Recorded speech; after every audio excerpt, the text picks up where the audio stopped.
அனைவருக்கும் வணக்கம். இந்த வீடியோவில் நம்ம என்ன பார்க்கறோம்னா மெட்ராஸ் ஹைகோர்ட் எக்ஸாம் முதுநிலை கட்டளைதாரர் அதாவது senior bailiff previous year question 2018 சேலத்தில் நடந்த அந்த ஒரிஜினல் கொஸ்டின் பேப்பருக்கான கொஸ்டின் வித் ஆன்சர் தான் நம்ம பார்க்க போகிறோம். ஸோ இதே சேலத்தில் பார்த்தீங்கன்னா இளநிலை கட்டளைதாரருக்குமே எக்ஸாம் வந்து நடந்திருக்கு. ஸோ நீங்கள் இப்போ வரக்கூடிய exam Madras high court exam junior bailiff senior bailiff examiner xerox operator process right இது போன்ற தேர்வுகள்லாம் நீங்கள் அதாவது 10ஆம் வகுப்பு கல்வி தகுதி கொண்ட அந்த தேர்வுக்கெலாம் நீங்கள் அப்ளை பண்ணியிருக்கீங்க அப்படின்னா கண்டிப்பாக ப்ரீவியஸ் இயர் கொஸ்டின்லாம் செக் பண்ணி பாருங்கள். அப்போ தான் எப்படி கேள்விகள் கேட்டிருக்காங்க அப்படின்றது உங்களுக்கு தெரியும். நம்பர் ஆஃப் கொஸ்டின் அதாவது கொஸ்டின் பேட்டர்ன் இருக்கும் இல்லையா, அது மட்டும் தான் கொஞ்சம் டிஃப்ரெண்டாக இருக்கும் இல்லையா, மற்றபட்டுக்கு வந்து கொஸ்டினோட தரம் எல்லாம் அதே மாதிரி தான் இருக்கும். ரைட்டா? சரி, ஃபஸ்ட் கொஸ்டின் பாருங்கள். இது ஆக்சுவலாக சேலம் மாவட்டம்னு சொன்னால் பாருங்கள், சேலம் முதன்மை மாவட்ட நீதிமன்றம்னு போட்டிருக்காங்க. முதுநிலை கட்டளைதாரர் இங்கிலீஷில் சொல்லணும்னா நம்ம சீனியர் பாய்லிஃப்னு சொல்லுவோம் இல்லையா, அந்த தேர்வு தான். சரி, ஃபர்ஸ்ட் கொஸ்டின் பாருங்கள். நீராறும் கடலூர் என தொடங்கும் தமிழ்தாய் வாழ்த்து பாடல் எந்த ஆண்டு தமிழ்நாடு அரசினால் தமிழ்தாய் வாழ்த்து பாடலாக அறிமுகப்படுத்தப்பட்டது? இது ரீசெண்டாக கூட நான் ஒரு வீடியோவில் உங்களுக்கு சொல்லியிருப்பேன். ஸோ இது வந்து பார்த்தீங்கன்னா 1970 நம்ம மறைந்த முன்னாள் முதலமைச்சர் மு கருணாநிதி அவர்களால் வந்து தமிழ்தாய் வாழ்த்து பாடலாக அறிமுகம் செய்யப்பட்டது.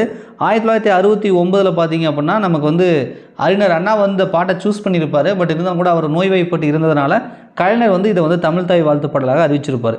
ரைட்டா? இது 10ஆம் வகுப்பில் இப்போ புதுசாக ஒரு பாடம் ஆட் பண்ணியிருக்காங்கன்னு சொன்னாலே நீங்கள் கூட படிச்சு கமெண்டில் கேட்டிருந்தீங்க நிறைய பேர். அதாவது 10ஆம் வகுப்பில் இப்போ புதிய புத்தகம் 2024 எடிஷனில் இயல் 6லன்னு நினைக்கிறேன், இயல் 6ல் நம்ம கலைஞர் பற்றி பன்முக கலைஞர் அப்படின்னு சொல்லி ஒரு பாடம் ஆட் பண்ணியிருக்காங்க. நம்ம கலைஞர் கருணாநிதி பற்றி அதெல்லாம் இதில் இருக்கும். ரைட்டா? செக் பண்ணிக்கோங்க. சரி, கிறிஸ்துவ கம்பர் என்று அழைக்கப்படும் புகழை பெற்றவர் யாருன்றாங்க. கிறிஸ்துவ கம்பர் அப்படின்னா நம்மளுக்கு தெரியும், நம்ம ஆல்பர்ட் கிருஷ்ணய்யர்னு சொல்லுவோம் இல்லையா, அவர் தான். ஸோ இவர் தான். ரைட்டா? அதாவது HA கிருட்டினர் அப்படின்னு சொல்லுவோம். அது ஃபுல் நேம் தான் இந்த ஆண்ட்ரி ஆல்பர்ட் கிருட்டினேயர் அப்படின்னு சொல்கிறது. ரைட்டா? அடுத்தது மார்க்கோ போலோ தனது பயண நூலில் குறிப்பிட்டுள்ள தமிழகத்தை சேர்ந்த நகரம் எது அப்படின்றாங்க. ஸோ மார்க்கோ போலோ பார்த்தீங்கன்னா காஞ்சிபுரம் நகரத்தை வந்து சொல்லியிருப்பார். தலையை கொடுத்தேனும் தலைநகரை காப்போம் அப்படின்னு ஒரு முழக்கம் இட்டது யார் அப்படின்னா நம்ம மாப்போசி தான் பண்ணியிருப்பார். ஸோ மாப்போ சிவஞானம், மாப்போசின்னு சுருக்கமாக சொல்லுவோம், அவர் தான். அடுத்தது மദ്രാஸ் மனதை என்ற முழக்கமிட்டு போராடிய இயக்கத்தினர் யாருன்றாங்க. மெட்ராஸ் நமக்கு அதாவது மொழிவாரி மாநிலங்களாக பிரித்தாங்க இல்லையா, அந்த டயத்தில் நடந்த பிரச்சனை இதெல்லாம். ஸோ இது வந்து சொன்னது யார் அப்படின்னு சொல்லி கேட்குறாங்க. 5வதுக்கு டி ஆப்ஷன், அதாவது சென்னையில் குடியேறிய ஆதி தெலுங்கர்கள் வந்து இந்த மாதிரி வந்து முழக்கமிட்டிருக்காங்க. அச்சில் வெளிவந்த முதல் தமிழ் நூல் எது அப்படின்றாங்க. பிரிண்டிங்கில் வந்த முதல் தமிழ் நூல் எது அப்படின்றாங்க. ஸோ வந்து பார்த்திங்க அப்படின்னா தம்பிரான் வணக்கம் அப்படின்றாங்க. அச்சில் வெளிவந்த முதல் தமிழ் நூல். ஒரு காலத்தில் ரஷ்யாவின் பகுதியாக இருந்த தற்போதைய அமெரிக்க மாநிலம் எது அப்படின்னு கேட்குறாங்க. ஸோ இது வந்து 7வதுக்கு வந்து பார்த்திங்க அப்படின்னா அலாஸ்கா. அமெரிக்க ஐக்கிய நாட்டின் கொடியில் எத்தனை நட்சத்திரங்கள் பொறிக்கப்பட்டுள்ளது அப்படின்றாங்க. இப்போ ரீசெண்டாக கூட நான் வந்து உங்களுக்கு ஒரு வீடியோ போட்டிருப்பேன். ஸோ அதில் இது வந்து கொடுத்துருப்பேன். ரைட்டா? ஸோ இது வந்து பார்த்திங்கன்னா 50 ஸ்டார் இருக்கும். காவிரி மேல்முறையீட்டு வழக்கில் உச்சநீதிமன்றம் தமிழகத்துக்கு ஒதுக்கீடு செய்த தண்ணீர் அளவு, இதெல்லாம் அது கரண்ட் அஃபேர்ஸ் கொஷின், அப்போ நடந்த கரண்ட் அஃபேர்ஸ் கொஷின். 192 டிஎம்சி. ஒரு டிஎம்சி தண்ணீர் என்பதன் அளவு எவ்வளவுன்றாங்க. ஒரு கொஷினுக்கு அது அந்த கொஷினோட கிளை கொஷினாக தான் கேட்டிருக்காங்க பாருங்க, எவ்வளோ ஒதுக்கிச்சுன்றாங்க. அப்போ ஒரு டிஎம்சி தண்ணீர்னா எவ்வளோன்னு கேட்குறாங்க. அப்படியே தான் லிங்க் பண்ணி தான் கேட்டிருப்பாங்க. ஸோ இது என்ன 100 கோடி கன அடி அளவு, 100 கோடி கன அடி அளவு அப்படின்றதான். தமிழக சட்டமன்றத்திலிருந்து கட்சி தாவல் தடை சட்டத்தின்படி அவைத்தலைவர் திரு தனபால் அப்போ ரைட்டா எக்ஸாம் நடக்கும்போது, இப்போ கிடையாது, அவர்களால் பதவி இழப்பு செய்யப்பட்ட சட்டமன்ற உறுப்பினர் எண்ணிக்கை யாது அப்படின்றாங்க. இதுவும் கரண்ட் அஃபேர்ஸ் கொஸ்டின். இதெல்லாம் இப்போ புதுசாக வந்து மாறி தான் வரும். இப்போதைக்கு தெரிஞ்சு வச்சுக்கோங்க. 18 காவிரி நதிநீர் பங்கீட்டு வழக்கில் கீழ்கண்டவற்றுள் சம்மந்தப்படாத மாநிலம் எதுன்றாங்க. சம்மந்தப்படாத மாநிலம் எது அப்படின்னு கேட்குறாங்க. ஸோ இது வந்து ஆந்திரா வந்து சம்மந்தம் கிடையாது, மற்ற மாநிலத்துக்கெல்லாம் சம்மந்தம் இருக்குது. வேலண்டைன் டே என்று அழைக்கப்படும் காதலர் தினத்தில் குறிப்பிடப்படும் வேலண்டைன் என்பதன் பொருள் என்னன்றாங்க. ரைட்டா? ஸோ இதுக்கு வந்து பார்த்தீங்க அப்படின்னா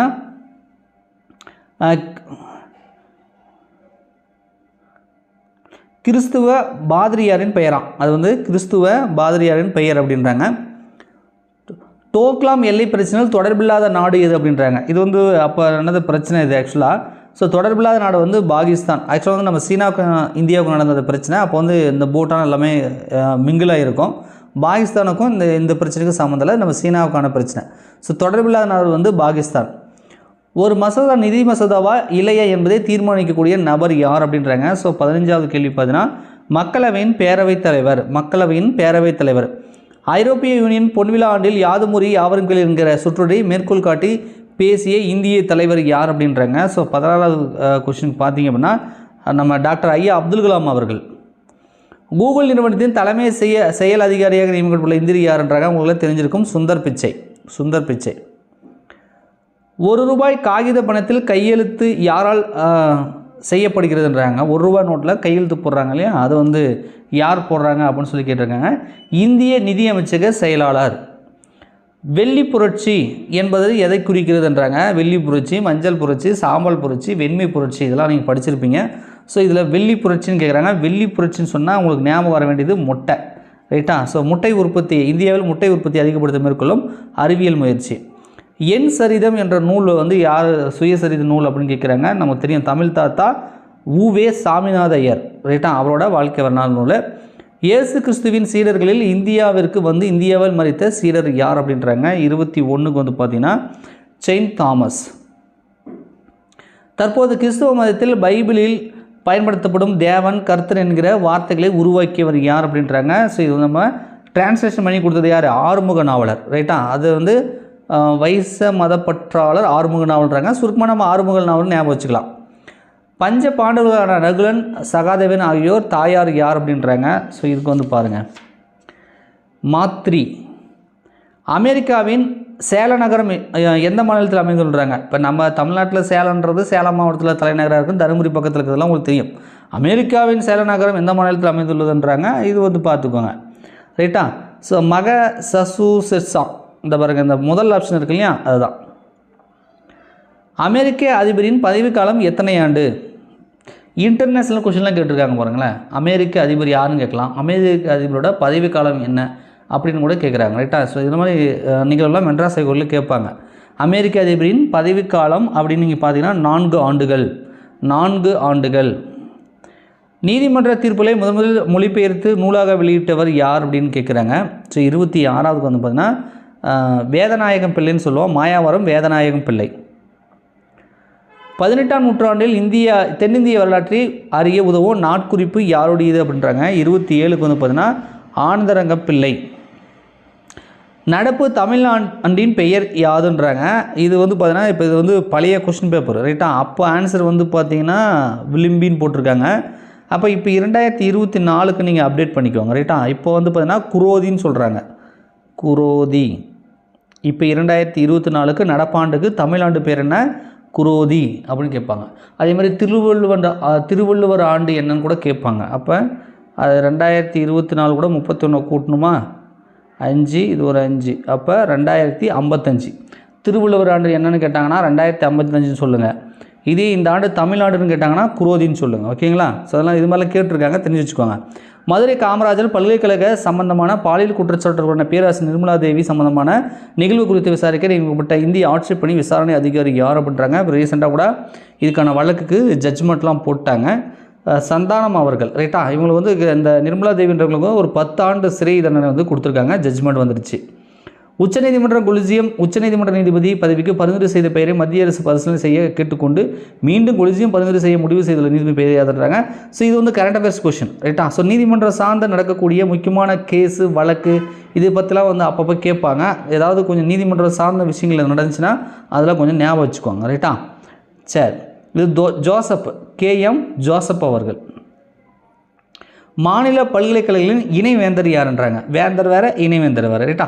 ஸோ இணைவேந்தர் அப்படின்னா சம்மந்தப்பட்ட துறையோட மாநில அமைச்சர். இதே வேந்தர்னு சொன்னாங்கன்னா நம்ம ஆளுநர் இருப்பாங்க. ஆளுநர் யார்? RN ரவி அவர்கள். இணைவேந்தர்னு சொன்னாங்கன்னா அந்த சம்மந்தப்பட்ட துறையின் மாநில அமைச்சர் வந்திருப்பாங்க. 2ஆம் உலகப் போரின் போது பாகிஸ்தான் எந்த நாடுகளின் கூட்டணியில் அங்கம் வகித்தது அப்படின்றாங்க, ரைட்டா. இது ஒரு ட்விஸ்டடான ஒரு கொஷின், ரைட்டா. இதுக்கு என்ன சொல்லியிருக்காங்க தெரியுமா? 2ஆம் உலகப் போரின் போது பாகிஸ்தான் என்ற நாடே இல்லைங்கிறாங்க. ஏன்னா நமக்கு அதுக்கு 2ஆம் உலகப் போர்லாம் முடிஞ்சதுக்கப்புறம் தான் நமக்கு சுதந்திரமே கொடுத்தாங்க. சுதந்திரம் கொடுத்ததுக்கப்புறம் தான் இந்திய பாகிஸ்தான் ஒரு நாடு இருந்தது, நாடாக நமக்கு அது அங்கீகரிக்கப்பட்ட நாடு. ஸோ 2ஆம் உலகப் போர் நடக்கும்போது நமக்கு பாகிஸ்தான் ஒரு நாடே கிடையாது, இந்தியான்றது தான் இருந்தது. அப்போ இந்திய பாகிஸ்தான் ஒரே நாடாக இருந்தது இல்லையா. ஸோ அதனால் இந்த பதில் கொடுத்துருக்காங்க. எப்படி கேள்வி கேட்டிருக்காங்க பாருங்கள். ஓரின சேர்க்கையாளர் இந்திய தண்டனை சட்டத்தில் எந்த பிரிவை செல்லாது என்று அறிவிக்க கோரி உச்சநீதிமன்றம் வழக்கு தொடுத்துள்ளனர் அப்படின்றாங்க.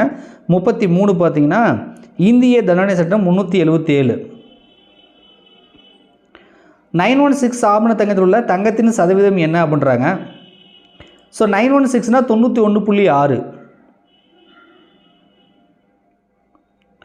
ஸோ அடுத்த கேள்வி, வாராந்திர விடுமுறை வீக்கெண்டை அறிமுகப்படுத்தியவர்கள் யாரை பண்ணுறாங்க? 35 பாருங்கள், ரோமானியர்கள். அடுத்தது, தமிழ்நாட்டில் தோன்றிய மிக தொன்மையான தமிழர் மருத்துவ முறை என்றாங்க. தமிழர் மருத்துவம் அப்படின்னு சொன்னாலே அது சித்த மருத்துவம் தான், ரைட்டா? லாப நோக்கத்திற்காக செயல்படாத ஒரே வங்கி எதுன்றாங்க? நம்ம RBI இருக்கு இல்லையா? ஸோ அது வந்து லாப நோக்கத்துக்காக இல்லை, வங்கிகளோட வங்கி, வங்கிகளுக்கு கடன் கொடுக்கும், அது லாபம் இதெல்லாம் பார்க்காது. இந்திய ரிசர்வ் வங்கி. 19ஆம் நூற்றாண்டில் ஆங்கிலேயர் ஆட்சி காலத்தில் சொந்தமாக ரயில் வைத்திருந்த தமிழன் யார்? வெள்ளைக்காரன் காலத்திலே ரயில் வச்சுருந்தாங்களாம், ரைட்டா? ஸோ மோஸ்ட்லி கொஞ்ச நாள் முன்னாடி பார்த்தீங்கன்னா நம்ம ரயில் எல்லாமே கவர்மெண்ட்டுக்கு தான் சொந்தமானது. இப்போ தான் ப்ரைவேட்டுக்கு ஏதாவது தாராவாக்குன்னு சொல்கிறாங்க, ஒன்றும் வந்துச்சு என்னன்னு தெரில, ரைட்டா? இந்த டூரிஸ்ட் ட்ரெயின் மட்டும் ஏதோ ஒன்று ப்ரைவேட்டுக்கு வந்து கொடுத்துருக்கதா சொல்கிறாங்க. அதுக்கு முன்னாடி வரைக்கும் பார்த்திங்க அப்படின்னா ட்ரெயின் அப்படின்னாலே அது கவர்மெண்ட்டுக்கு தான், சென்ட்ரல் கவர்மெண்ட்டுக்கு தான், ரைட்? வெள்ளைக்காரன் காலத்தில் சொந்தமாக ட்ரெயின் வச்சுருந்துருக்காங்க. யாருன்னு பார்த்தா அது நம்பெருமாள் செட்டி, நம்பெருமாள் செட்டி. விமான இறக்கையின் கீழ்ப்பரப்பு சமமாகவும் மேற்பரப்பு வளைவாகவும் இருப்பது ஏன் அப்படின்றாங்க. ஏன் அப்படின்னா மாறுபட்ட அழுத்தத்தை உண்டாக்கி விமானத்தை மேலெழுப்பு செய்ய அப்படின்றத கொடுத்துருக்காங்க. மூடிய பொருளாதாரம் என்பது போட்டிருக்காங்க. இது வந்து அயல்நாட்டு வாணிபத்தை அனுமதிக்காது அப்படின்றாங்க. ஸோ எக்கனாமிக்ஸில் கூட கேள்வி கேட்டிருக்காங்க பாருங்களேன், மூடிய பொருளாதாரம் அது மாதிரிலாம் வந்து கேட்டு வச்சுருக்காங்க. புதுச்சேரி அரசின் தமிழ்தாய் வாழ்த்து பாடல் வாழ்வினில் செம்மையே செய்போல் நீயே என தொடங்கும் பாடலின் ஆசிரியர் யார் அப்படின்றாங்க. உங்களுக்கு தெரியும், கரெக்டாக? யார்? நம்ம இந்த அதாவது நம்ம தமிழ்நாட்டுக்குன்னு வந்துச்சுன்னா சுந்தரனார், ரைட்டா? அதே நம்ம புதுச்சேரிக்குன்னு வந்துச்சுன்னா நம்ம பாரதிதாசன் தான் வந்து புதுச்சேரியோட தமிழ்தாய் வாழ்த்துப்பாடு வாழ்வினில் செம்மை செய்பவள் நீயிலிருந்து பாரதிதாசன் அப்படின்றத ஞாபகம் வச்சுக்கோங்க, ரைட்டா? தமிழ் மொழி அலுவல் மொழியாக அங்கீகரிக்கப்பட்ட வெளிநாடுகள் இது ரிப்பீட்டட் கொஸ்டின், அடிக்கடி இதெல்லாம் வந்து கேட்டுகிட்டே இருக்காங்க. Singapore, Malaysia. கன்னியாகுமரி மாவட்டத்தை தமிழகத்தில் இணைக்க போராடி வெற்றி கொண்ட தலைவர் யார் அப்படின்றாங்க. ஸோ இது வந்து 43க்கு வந்து பார்த்தீங்க அப்படின்னா அது நேசமணி. நீதிபதிகளை நியமிக்கும் முறை எந்த நாட்டில் பின்பற்றப்படுகிறது அப்படின்றாங்க. 44வது கொஸ்டின் பார்த்தீங்கன்னா ஃப்ரான்ஸு. கொரியா, வடகொரியா, தென்கொரியா என்று எதற்கு பின்னர் பிரிக்கப்பட்டது அப்படின்றாங்க. ஸோ இது வந்து 45க்கு வந்து பார்த்திங்கன்னா இரண்டாம் உலகப் போருக்கு பின்னாடி. தோல் சிலை போராட்டம் என்பது என்ன அப்படின்றாங்க. ஸோ 46வது கொஸ்டின் பார்த்திங்க அப்படின்னா அது வந்து திருவிதாங்கூர் சமஸ்தானத்துக்கு எதிராக நடைபெற்றது. ஒரு சில குறிப்பிட்ட மக்கள், தாழ்த்தப்பட்ட மக்களை வந்து மேலே வந்து ஆடை அணியக்கூடாது பெண்கள் அப்படின்னு சொல்லி அப்புறம் இருந்தது. அதுக்கு எதிராக வந்து போராட்டம் பண்ணது தான் இந்த ஆடை போராட்டம். ஏற்றுமதிக்கென பொருட்கள் ஏற்றுமதி செய்யப்பட்டால் அவை எவ்வாறு அழைக்கப்படும் அப்படின்றாங்க. 47 பாருங்க, உள்நாட்டு வியாபாரம். அனைத்து மதத்தினரும் குழந்தைகளை தத்தெடுப்பதற்கு வழிவகை செய்யும் சட்டம் எதுன்றாங்க. தத்தெடுக்கிறாங்க இல்லையா குழந்தைகள், ஸோ இதுக்கான வழிவகுக்கக்கூடிய சட்டம் எதுன்றாங்க. இதுக்கு வந்து பார்த்தீங்கன்னா இந்து தத்தெடுப்பு மற்றும் பராமரிப்பு சட்டம் 1956. இந்திய கிறிஸ்துவர் ஒருவர் இறக்கும் பட்சத்தில் அவரது சொத்துக்கள் எந்த சட்டத்தின்படி வாரிசுகளை அடையும் அப்படின்றாங்க. 49 பார்த்தீங்கன்னா இந்திய வாரிசு உரிமை சட்டம் 1925. இந்திய வாரிசுரிமை சட்டம் 1925. ஜம்மு காஷ்மீர் மாநிலத்திற்கு சிறப்பு அந்தஸ்து வழங்கும் இந்திய அரசியலமைப்பின் உறுப்பு ஆர்டிகிள் எதுன்றாங்க. ஸோ இந்த ஆர்டிகிள் வந்து 307. ஆனால் 370 இந்த 370 வந்து இப்போ எங்கே நரேந்திர மோடி ஆட்சி தான், இதுக்கு முன்னாடி நரேந்திர மோடி ஆட்சி தான். ஸோ இவங்களோட ஆட்சியில் பார்த்திங்கன்னா இந்த 370 ரத்து பண்ணிவிட்டு மாநில அந்தஸ்தை விட்டுட்டு அவங்க யூனியன் பிரதேசமாக லடாக்கையும் ஜம்முவையும் பிரித்து விட்டாங்க, ரைட்டா? ஸோ இந்த 370 வந்து இப்போ ரத்து பண்ணியிருக்காங்க அப்படின்றத நீங்கள் தெரிஞ்சுக்கோங்க. இதுக்கு முன்னாடி வந்து சிறப்பு அந்தஸ்து வந்து 370. 2019 ஆகஸ்ட் 5 வந்து இந்த 370 ரத்து பண்ணிட்டாங்க. இந்திய அரசியலமைப்பு சட்டத்தில் இந்தியாவிற்கு வழங்கப்பட்டுள்ள மற்றொரு பெயர் என்னன்றாங்க. இப்போ ரீசெண்டாக அடிக்கடி கேள்விப்பட்டுட்டே இருப்பீங்க, இந்த பாரத் சிமெண்ட் மாதிரி பாரத் அப்படின்றத கேள்விப்பட்டிருப்பீங்க. புத்தர் பிறந்த லும்பினி தற்போது எங்கு அமைந்துள்ளதுன்றாங்க. 52க்கு வந்து பாருங்கள், நேபாள நாட்டில். இந்தியாவில் எந்த அரசன் நெப்போலியனுடன் ஒப்பிடுகிறார்? அது இந்திய நெப்போலியன் அப்படின்னு நம்ம சொல்லுவோம். இந்திய நெப்போலியன் அப்படின்னு சொன்னாலே அது வந்து நம்ம சமுத்திரகுப்தரை தான் நம்ம அப்படி சொல்லுவோம். இந்திய நெப்போலியன் அப்படின்னு அழைப்போம். மக்களவையின் புதுச்சேரிக்கு எத்தனை உறுப்பினர்கள் உள்ளன அப்படின்றாங்க. ஸோ உங்களுக்கு தெரியும், மக்களவையில் புதுச்சேரிக்கு எத்தனை உறுப்பினர்கள் இடங்கள் இருக்குன்னா ஒன்று தான் இருக்கும். எம்பி சீட்டு பார்த்தீங்கன்னா உங்களுக்கு தெரியும் 1. அதாவது நம்ம தமிழ்நாட்டுக்கு பார்த்தீங்கன்னா 39 தொகுதி இருக்கும். தமிழ்நாட்டுக்கு 39 தொகுதி, பாண்டிச்சேரியோட 1, ரைட்டா? ஸோ 40க்கு 40 ஜெயிச்சிட்டாங்கன்னு கூட சொல்லுவாங்க, நீங்கள் கேள்விப்பட்டிருப்பீங்க. தமிழ்நாட்டுக்கு 39, பாண்டிச்சேரிக்கு வந்து 1, ரைட்டா? ஸோ மொத்தம் 40, அதில் பாண்டிச்சேரிக்கு வந்து 1. பாண்டிச்சேரின்றது தனியாக யூனியன் பிரதேசம் தான், பட் அங்கேயும் அரசியல் கட்சிகள் திமுக, அதிமுக, பாமக, காங்கிரஸ், பாஜக இப்படி தான் நம்ம இந்த மாதிரி கட்சிகள் தான் வந்து எலெக்ஷன் நிற்பாங்க, ஜெயிப்பாங்க. ரைட்டா? ஸோ தமிழ்நாட்டுக்கு 39, பாண்டிச்சேரிக்கு 1. பின்வருவனவற்றுள் எது இரட்டைக்கிழவி கிடையாதுன்றாங்க. இரட்டைக்கிழவினா பிரித்தால் வந்து பொருள் தரக்கூடாது. இப்போ வளவல கலக்கல்ல குடுகுடுன்னா பொருள் தராது, ஆனால் வருக வருகன்னா பொருள் தருது. அப்போ இது வந்து இரட்டைக்கிழவி கிடையாது. தமிழன் என்றோர் இனமுண்டு, தனியே அவருக்கு ஒரு குணமுண்டு என்று சொன்னது யார் அப்படின்றாங்க. ஸோ இது சொன்னது ராமலிங்கம் பிள்ளை. மகாபாரத போர் வந்து எவ்வளோ நாள் நடந்துச்சு அப்படின்றாங்க. மகாபாரத போர் வந்து பார்த்திங்க அப்படின்னா 18 நாட்கள் நடந்ததாக சொல்கிறாங்க. பிரான்ஸ் நைட்டிங்கேல் படை களத்தில் காயமுற்ற போர் வீரர்களுக்கு மருத்துவ உதவி செய்த ஒரு சிறந்த செவிலியர். அப்போலாம் வந்து செவிலியர் தான் மருத்துவம் பார்த்துருப்பாங்க. தமிழ்நாடு நீதிமன்ற அமைச்சு பணிகளில் படிநிலை மேலிருந்து கீழாக வரிசைப்படுத்துக, ஹையர் போஸ்ட் வந்து லோயர் போஸ்ட்டுக்கு வந்து வரிசைப்படுத்த சொல்கிறாங்க. ஸோ இதுக்கு வந்து இவங்க சொல்கிறத சி ஆப்ஷன் கொடுத்துருக்காங்க. தலைமை நிர்வாக அதிகாரி, முதுகலை கட்டளையாளர், அதாவது சீனியர் பைலிப்பு, அப்புறம் தலைமை எழுத்தர் ஹெட்டு கிளர்க்கு, அப்புறம் சிரஸ்தாரர், அப்புறம் ஆஃபீஸ் அசிஸ்டன்ட் அதாவது அலுவலக உதவியாளர், அதுக்கப்புறம் இளநிலை உதவியாளர்னு கொடுத்துருக்காங்க. எனக்கு ஒரு சின்ன டவுட் இதில் எப்படின்னா, அலுவலக உதவியாளர்ன்றது 8ஆம் வகுப்பு தகுதி கொண்டது, இளநிலை உதவியாளர்ன்றது ஜூனியர் அசிஸ்டன்றது 10ஆம் வகுப்பு கல்வி தகுதி கொண்டது. அப்போ அலுவலக உதவியாளருக்கு அடுத்து தான் இளநிலை உதவியாளர் வருமா அப்படின்றது எனக்கு ஒரு கேள்விக்குறி. இந்த கொஸ்டினில் எனக்கு ஒரு சின்ன டவுட் இருக்குது. பட் ஆனால் அவங்க மெட்ராஸ் ஹைகோர்ட் வந்து கொடுத்த ஆன்சர் கீழே இது தான் கொடுத்துருக்காங்க. 59க்கு வந்து சி ஆப்ஷனை தான் கொடுத்துருக்காங்க.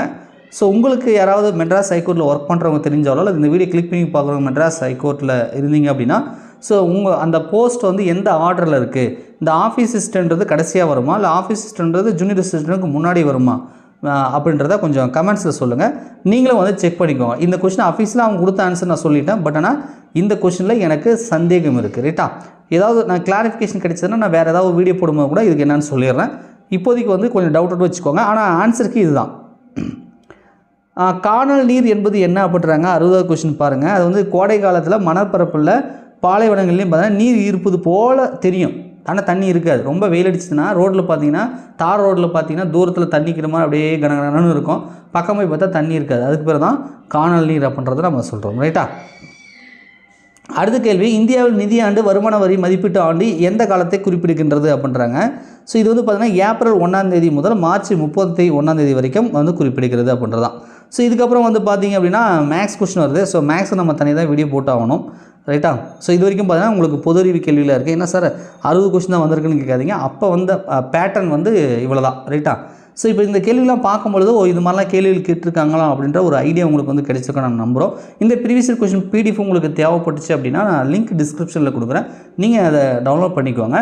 ஸோ அடுத்தடுத்து வரக்கூடிய சில பேர் நிறைய நம்ம வீடியோ கொடுக்கும்போதெல்லாம் பார்த்தீங்கன்னா கமெண்ட்ஸில் வந்து சார் அந்த பிடிஎஃப் கொடுங்க, இந்த பிடிஎஃப் கொடுங்கன்னு நிறைய பேர் கேட்குறீங்க. ஸோ உங்களுக்கு பிடிஎஃப்லாம் ஏதாவது தேவைப்படுது அப்படின்னா, இதுக்கப்புறம் வீடியோ போட்டாங்க அப்படின்னா நான் மோஸ்ட்லி வந்து டெலகிராம் சேனலில் வந்து நாங்கள் ஷேர் பண்ணுவோம். ஸோ இது வரைக்கும் நம்ம டெலகிராம் சேனலில் நீங்கள் ஜாயின் பண்ணல அப்படின்னா நீங்கள் டெலகிராம் சேனலில் வந்து ஜாயின் பண்ணிக்கோங்க. டெலகிராம் சேனலுக்கான லிங்க் வந்து டிஸ்கிரிப்ஷனில் இருக்கும். ஓகேவா? நன்றி, வணக்கம்.